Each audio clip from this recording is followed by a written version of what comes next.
Welcome to the drawing board. You may know that the Federal Reserve is charged by Congress to promote price stability and maximum employment. Now, even though they sound like two separate goals, they're really two sides of the same coin. Because keeping prices stable helps to keep people employed over the long term. As we continue, you'll see how. But for simplicity's sake, let's take the two mandates separately.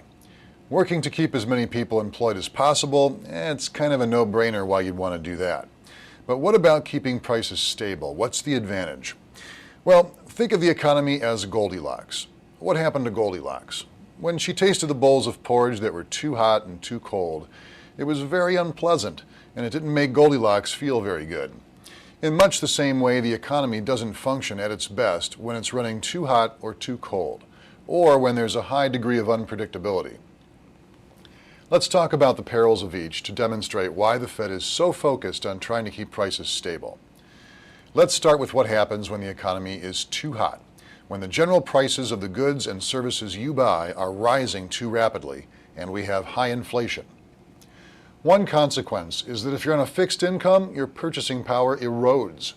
If prices rise across the board and your income doesn't, you have less purchasing power. And if people find themselves in that situation, they're probably going to spend less. And if they spend less, there's less demand for goods and services. And if there's less demand for goods and services, businesses might have to cut back, and people could lose their jobs. So there's the connection we talked about between stable prices and maximum employment. Another consequence of high inflation is that it makes running a business more unpredictable. Let's say you're a business owner and you're looking to buy a new machine for your plant. You go to the machine maker and he quotes you a price on a new machine that's a lot more expensive than the last machine you bought from him. So what's driving up that price? Is it because the price of steel to make the machine has gone up? Or is it due to inflation, which again is a general rise in prices? It's hard to tell. And if you guess it's rising steel prices or some other relative price change tied to the laws of supply and demand, and it turns out it was inflation, you've made a bad business decision to sink capital into the cost of rising inflation. So that's a bit about what happens when the economy is too hot. But what about when it's too cool? Falling prices can also be a problem. On the surface, you might wonder, well, what would be so terrible if prices fell? Which is what would happen in an economy that was experiencing deflation.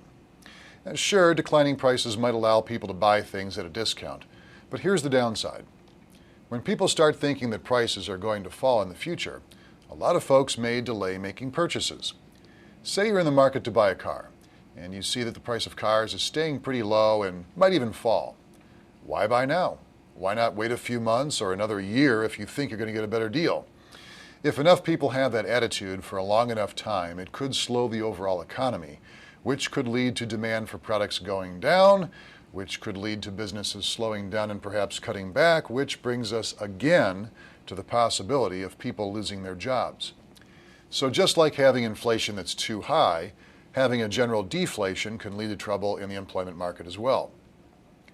Falling prices can also wreak havoc in other ways. If you're a person who wants to borrow money for a big purchase, or if you're a business person who wants to raise capital for a new project, you head down to the bank to get a loan, but there's a problem. The collateral you're putting up to get the loan isn't worth what it once was because prices have been falling. The bank may look at your collateral and say, it's only worth this much, and I don't think that's going to be enough to secure the loan. Or you might not want to go ahead with the loan if you're not going to get enough value out of your collateral. Also, any debt you've accumulated, well, that's not coming down just because prices are falling. On top of that, if your wages are stagnant or declining because businesses are under pressure to cut costs in an environment where prices are low or falling, it'll be harder to pay down that debt. So why not have a very low, say 1 or 0% inflation rate? That's got to be good, right? Having a very low inflation rate that's stable is appealing, but it's hard to produce. Central banks around the world like low inflation rates, but are cautious about setting targets too low, because economies always face shocks. And when a shock comes, you'd like to have something to absorb it. But if rates are already at or near zero, the Fed has limited options. Typically, to spur economic activity, the Fed lowers the Fed funds rate. That's the overnight interest rate banks charge each other for loans. But as the case is now, with inflation running low, and with the Fed funds rate already resting at essentially zero, the Fed can't lower rates anymore to spur growth. You end up in a situation like we've been in where the Fed purchases securities and develops special programs to compensate for not being able to lower rates below zero. The last problem, which can sometimes be even worse than having inflation that's too high or too low, is having prices that are variable and uncertain. If prices are jumping all over, it could redistribute wealth between borrowers and lenders. Here's how. Let's use the example of buying a house. You go to your banker and you take out a mortgage. You're going to borrow $100,000 at a fixed rate of 6% over the next 30 years. And inflation is running at 2%. So the lender stands to make 4% on the deal, the difference between the rate she's charging you, 6%, and what money is worth in the economy at 2% inflation. Now let's say 5 years into your loan, inflation starts to rise and it reaches 6%. If that happens, the lender isn't making any money on the loan now. And if the inflation rate goes higher to, say, 7% a few years later, she's losing money on the deal. So the lender loses and you, the borrower, makes out. If inflation falls, for example, to 1%, the opposite happens, and it works out better for the lender because she's now making 5% on the deal. What also happens when prices are moving all over the road is that lenders will adjust their loan terms to compensate for making a loan in a risky environment where they could lose money.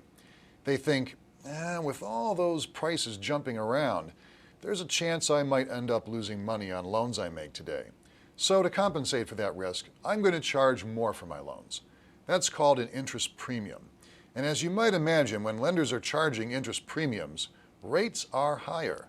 And when rates are higher, consumers tend to borrow less, which leads us right down the path again of slowing the economy in ways that would be bad for employment. This is why the Fed works so hard to keep inflation low, stable, and predictable, and why price stability is so important when it comes to keeping people employed. Something to think about until the next time on the drawing board.